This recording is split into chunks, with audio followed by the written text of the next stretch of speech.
Hi everybody, it's Hannah. Thank you for watching.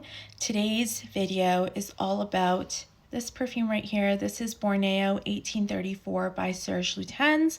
This perfume was created in 2005 by Christopher Sheldrake, and since 2005 it's had a few different iterations, come in different kinds of packaging. So it has come in a Palais Royal bottle, and it's also been offered in a bell jar. I believe originally this was a Paris exclusive, and now it is in these Gratte-Ciel bottles, which are currently available at retail stores around the world, or you can go on the Serge Lutens website and get them off there as well. I had a sample of this fragrance in January. I bought a bundle of Serge Lutens perfume samples off of someone on Facebook Marketplace, and this one was the one that I loved the most. So I've kind of had it on my wish list for the better part of this year. I mean, I'm making this video in October, so for 10 months I've wanted to get my hands on a bottle of this, and I finally have it, and I'm enjoying wearing it. But I will say that my experience in this bottle is different from the sample that I had in January. I remember because I made notes on the sample, and those notes would not necessarily apply to what I'm smelling from this bottle. So I think that sometimes when they change the bottles, you can end up getting a different formula and a different experience of the scent. I kind of think that's natural. I think that's completely normal. So I'm not upset about it. I just was surprised because I didn't realize that my perfume sample was perhaps from a different kind of Serge Lutens bottle. So just be aware, this perfume review, perfume description is going to apply to these types of bottles. And if you smell it from the bell jar, you might not be smelling the same thing. I will say I hate these bottles. They are in the Art Deco style, and they're supposed to reference, the iconicness of the Chrysler building. So they're tall and thin and pointy, they're supposed to look like skyscrapers, but it's a black, like violet glass bottle, and it has a dark gray embossing on it. And then Serge Lutens is also in black font here. You can see it's embossed, and then the writing of the perfume name is in dark gray. So the name of the perfume is impossible to read. These bottles are taller than all the other bottles that I have in my collection, and they don't fit in a regular drawer, so I have to keep them on a shelf, or on a shelf in a cupboard is what I do. I have Tuberose Criminal in this kind of bottle as well, and I don't like that they're a different size than all my other bottles, and because they're so thin, they are prone to falling over. So I don't like that, and I don't know, I'm not happy with this design choice. I think it just makes it hard to read the name of the bottle or the name of the perfume. And then if you have like a whole bunch of them, you're gonna have to be very careful about what you're choosing and what you're picking up, because this font and this title does not stand out. It's not poppy enough. So I don't know why they would do that. If you're creating for just a collector, then why not have it easier to read the name of the perfume? It just makes no sense to me. Okay, Borneo 1834. My original notes on this, and you can go back and watch my January perfume sample video. My original notes were that I got cardamom, I got patchouli, I got lots of woods also, kind of dark woods. And there's also a dark cocoa powder facet that's layered over the patchouli. But really the scent that I smelled in the sample was evocative of walking into a room that's filled with dark wooden furniture, and you're smelling that furniture combined with like a chewy, delicious patchouli, like a warm, cozy patchouli. And the woodsiness is really missing from the scent in this bottle. I'm not getting any woodsiness.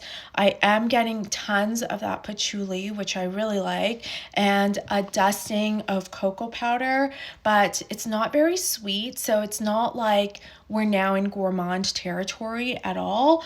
It is just like you smell that cocoa and you smell the patchouli. And so the story that goes with this perfume is that in 1834, patchouli was brought to France, but the way that it was brought to France was that patchouli leaves were layered in between silk, like bolts of silk, to prevent moths from coming and eating the silk.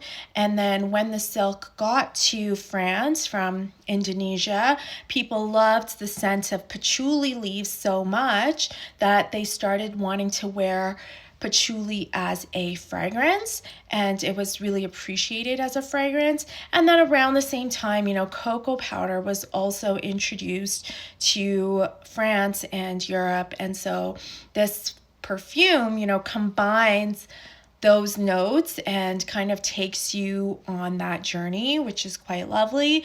There's also like a dry green cardamom that's in the background. And again, in my sample, the cardamom was immediately evident. It was really easy to smell that cardamom. But in this one, the cardamom is not as present. And I've worn this one. It's really cold outside too. It's been, -1 or 0 degrees in the morning here, and I'm still not getting as much cardamom as I did in my perfume sample, and I am getting a lot of that cocoa powder and a lot of the patchouli. And really, this is a patchouli dominant perfume, so you do have to like that cozy nature of patchouli if you want to enjoy this. It's not a herbaceous green patchouli. It really is very similar to the patchouli that's in Coromandel. I do have a bottle of Coromandel, and Coromandel is probably one of my most favorite perfumes ever. I really enjoy wearing it. I don't wear it a lot, especially not in the warmer months, but I wear it a lot in the winter time. And Christopher Sheldrake is also the perfumer for Coromandel. So some people feel like, Coromandel was an extension of Borneo 1834 because the patchouli in both of these scents is quite similar, and you can smell that it's there. However, I would say that they're actually completely different perfumes and not extensions. Like, one is not an extension of the other.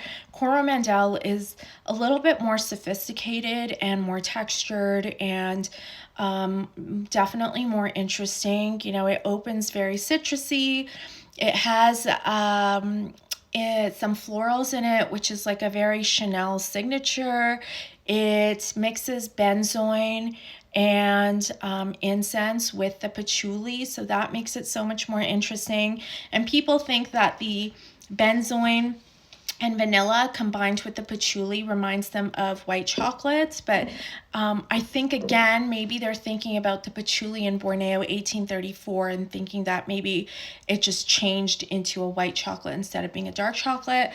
So I think they're completely different. I mean, you could have a patchouli accord that you use in lots of different things, and that doesn't mean that you're taking a perfume and changing it into something else. Borneo 1834 really makes me think of the coziness and the comforting aspect of walking into your favorite coffee shop, and you kind of know that there's going to be lots of treats on offer, and you don't know what you're going to get. I mean, you might just get a black coffee, you might just get your regular, whatever that is, you might not get anything, but you're just comforted because you kind of know what's expected.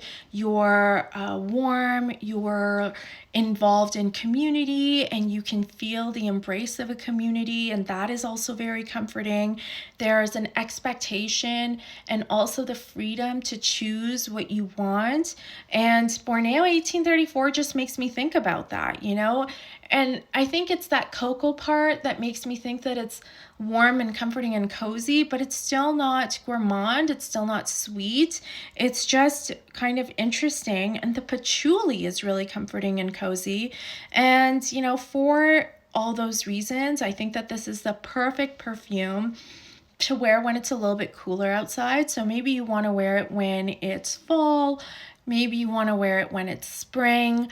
I think it's a perfect transitional fragrance because it just works so well in that kind of, you know, liminal space, and it's beautiful for that. And then, you know, I'll wear this all fall and then transition into something deeper, heavier, more complex like Coromandel. I'll definitely be pulling that out in the winter time, but it's not winter here yet, so I'm sticking with Borneo 1834. The lasting power of this perfume is pretty good. I would say that with a few sprays, you can get, you know, easily 8 to 10 hours, and you can still smell it on your skin and smell it on your clothes. It's quite linear. It doesn't change that much. That cocoa is present for the first few hours, and then you really get a lot more of just the patchouli by itself, which is fine. I think that this is also, you know, something that could be worn by everybody. I don't think it's masculine leaning or femme leaning. Really, anybody that wants to wear a patchouli perfume could wear it. Perhaps it's not as feminine as some of the other patchouli heavy scents. I kind of think of, you know, the more modern ones, the more current ones like Annie and even like followed by Kerosene and maybe Javoy, Remember Me. You know, I've smelled all of those, and I really think that Borneo 1834 is a lot better because it's not as persistent. It's not hitting you over the head with that patchouli or with sweetness. You're going to be able to wash it off of your clothes. You're going to be able to take a shower and have it not be on your skin anymore. So I kind of like that. I don't want anything that's there for 24 hours. And I kind of haven't made it a secret that, you know, I appreciate it when scents aren't overly persistent. Like, they know when to leave and they know when to say goodbye. And Borneo 1834 is definitely one of those. I think it wears a little bit more softly than even Coromandel and stays a little bit more close to skin. But something that I've noticed is in character with Serge Lutens perfumes is that they really do fill the room when you first spray them. Like, you can smell them in your whole house almost, even if they're not that strong on your skin. And I've noticed that with Santal Majuscule, La Fille de Berlin, a lot of the Lutens, you know, they fill a room immediately, but then they wear quite close to the skin throughout the day. And so sillage for this is not anything crazy. I could smell it on myself for the whole time that I wore it, but I don't know if anyone around me could really smell it also, and that's totally fine too. I think you could definitely spray more heavily, like more than 5 or 6 sprays if you wanted everyone to smell it. But if you just want to wear perfume for yourself, you can probably just get away with 2 sprays and you would be able to smell it on yourself for the whole entire day, which is kind of nice. You know, I like that you can choose your experience with a fragrance instead of the fragrance choosing what your experience is going to be and being so persistent that it's not going to leave. So I kind of like that aesthetic. I feel like it's a little bit more luxurious, it's a little bit more upscale, and that definitely fits with the kind of perfume that I enjoy wearing also. And so I guess it's like really not a surprise that Coromandel is one of my favorite perfumes also, because I think that Chanel definitely keeps it classy when it comes to wearability of the perfume. I would say currently it's my favorite Lutens, and I am so enjoying wearing it. Let me know if you have a favorite from this brand and what it would be, or what your experience with Borneo 1834 is, because if you've received a different sample of it or a different decant of it or have a different kind of bottle, maybe you smell something different than what I smell, and that's totally valid as well. Thank you for watching. I will see you next time. Bye-bye.